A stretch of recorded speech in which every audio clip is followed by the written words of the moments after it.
Ito ang reading mo, Gemini. Welcome back to our channel. Naway nasa mabuti kayong kalagayan while watching the channel. This is a general reading. Kayo nang bahalang magpalit-palit ng situation nyo sa reading ko.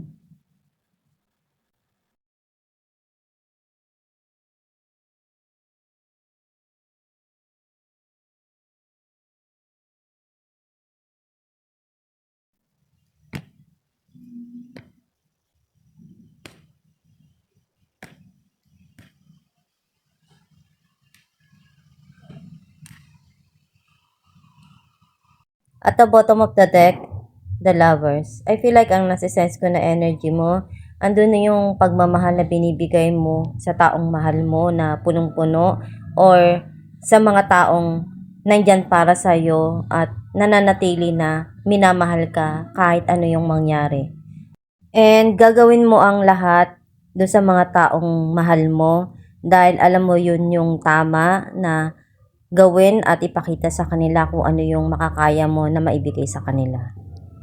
Ang mensahe ng card mo, andun yung may mga gusto kang ipaliwanag, klaruhin do sa mga nangyayari or dumarating sa buhay mo. Sa movie, pwedeng may communication na parating dito. And nakikita ko na andun yung gusto mong itama yung sitwasyon na dumarating. May mga dapat kang ayusin at harapin dito. May gusto ka dito na baguhin or may minamanifest ka na pagbabago. And nakikita mo kung ano yung mga dapat mong gawin at makakatulong sa mga sitwasyon mo ngayon na dumarating para sa'yo. At ikaw lang yung tanging makakagawa ng paraan para may ayos mo lahat ng mga gusto mong ayusin sa buhay mo. Unti-unti ka na ring nagiging matatag at na-overcome mo yung mga pagsubok na dumadaan sa buhay mo. At lalo kang naging matibay sa mga naranasan mo. At dumarating sa buhay mo. Nakita ko na may bago kang journey na harapin dito at handa ka na harapin ito. Meron kang gustong-gusto na ibibigay sa'yo na matagal mo nang hinihintay or may wish kang darating. Meron kang gustong subukan na gawin or pasukin. Some of you, meron ditong pagsisinungaling or cheating na nangyari sa buhay mo, sa past, or sa sitwasyon mo na pinagdadaanan ngayon. Nakita ko na merong iniisip ka na judgment dito or desisyon na kailangan mong harapin at pag-isipan ng mabuti para hindi ka magkamali dun sa mga desisyon na kinakaharap mo.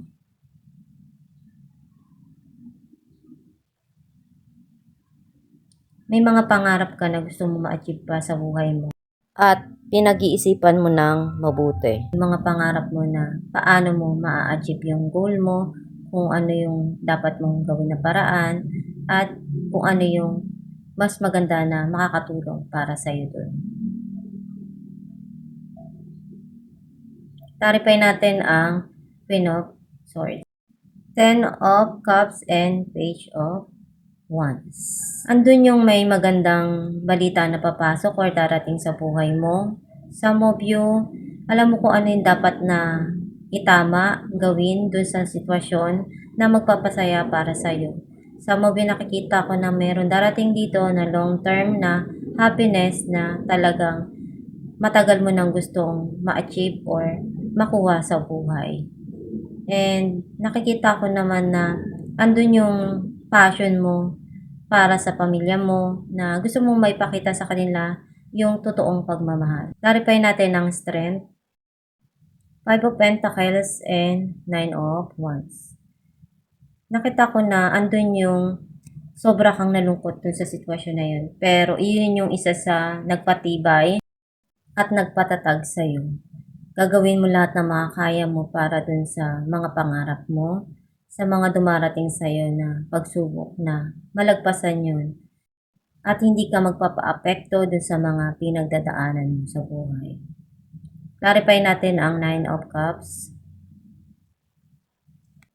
Two of Pentacles, and the Moon. May darating dito na hindi mo inaasahan na blessing para sa'yo. Kailangan mong pag-isipan kung ano yung dapat mong tanggapin at gawin sa mga binibigay at darating sa buhay mo. Kailangan mo rin i-balance lahat ng natatanggap mo at dumarating sa'yo. Clarify natin ang Judgment, King of Cups, and Five of Pentacles. I think, ang nakita ko dito, na yung tao na to, andun pa rin yung pagmamahal niya, pero may nagpapalungkot sa puso niya. And meron siyang desisyon na kailangang harapin at ayusin sa buhay niya. Some of you, andun yung kailangan mong pag-isipang mabuti kung ano yung desisyon mo. Even though nahihirapan ka dun sa sitwasyon dahil sobrang alam mo sa sarili mo na masakit para sa'yo kung ano yung desisyon na yun. Pero haharapin mo pa rin kung ano yung makakaya mo dun sa sitwasyon na yun na kinakaharap mo sa buhay na yun. And ready ka to face everything kung ano man yung pagsubok at kakaharapin mo dun sa mga bawat desisyon na ginagawa mo at binibigay mo sa mga sitwasyon sa buhay mo. Clarify natin ang the world, the sun, and strength. Nandun yung may darating dito na happiness and joy para sa'yo. Some of you, unti-unti ka na nag-heal doon sa mga pinagdaanan mo sa nakaraan. Mas lalo kang naging matatag. Kung ano man yung nangyari sa buhay mo sa past, iyon yung isa sa naging motivation or inspiration mo na makawala at makuha kung ano yung minamanifest mo na pagbabago na darating para sa buhay mo sa ngayon. At masaya ka naman doon sa mga natatanggap at dumarating ngayon na binibigay sa iyo or sitwasyon na pinagdadaanan mo. Clarify natin ang the Fool, Ace of Cups, and Ace of Swords. May mga bagong idea na binibigay sa iyo. Clarity dun sa sitwasyon. Alam mo kung ano yung dapat piliin mo at ibigay sa sarili mo. Andun yung pagmamahal na punong-puno na pinupunuan mo sa bawat sitwasyon na pumapasok sa buhay mo. Sa movie, may darating dito na bagong pag-ibig para sa iyo at alam mo na kung ano dapat mong gawin doon.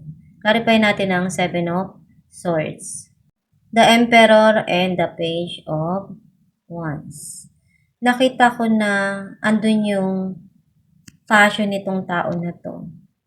Gagawin niya lahat ng makakaya niya para maipakita kung ano yung kanyang nararamdaman towards you. Or you're controlling yourself dun sa mga pinagdadaanan mo. And may mga gusto kang subukan dito na pwedeng makatulong dun sa sitwasyon at sa passion mo. And alam mo kung ano yung gusto mo na tahaking landas para sa'yo. Clarify natin ang Page of Cups, the High Priestess, and Page of Wands. Andun yung very passionate ka sa dreams mo. And nararamdaman mo na makukuha mo kung ano yung pangarap mo. Pero kailangan mo lang talaga na pag-isipang mabuti. You need to listen to your inner self or inner divine. May mga ideas na papasok sa isipan mo and kailangan mong alamin kung ano yung makakatulong doon. Alamin natin kung ano mensahe ng iyong gabay. What do you desire? You now have the opportunity to write a script according to your heart's true desires. Once you clearly decide upon your true desires and know that you're ready and deserving of them, they will rush into your life as if by magic. Ang mensahe ng iyong gabay na ano yung totoong gusto ng iyong puso. Kung mayroong mga dumarating na opportunity sa buhay mo, ikaw lang yung tanging makakagawa kung ano yung gusto mo na desisyon at pagdadaanan ng iyong buhay. Or kung ano yung path na gusto mong tahakin. Kung ano yung magpapasaya para sa'yo, iyon yung sundin mo. And kung sa tingin mo tama yun, iyon na yung decision mo, i-goal mo at go for it. And kung ready ka na harapin at deserve mo na makuha yung goal mo, ibibigay at ibibigay sa'yo yan kahit ano pa yung mangyari.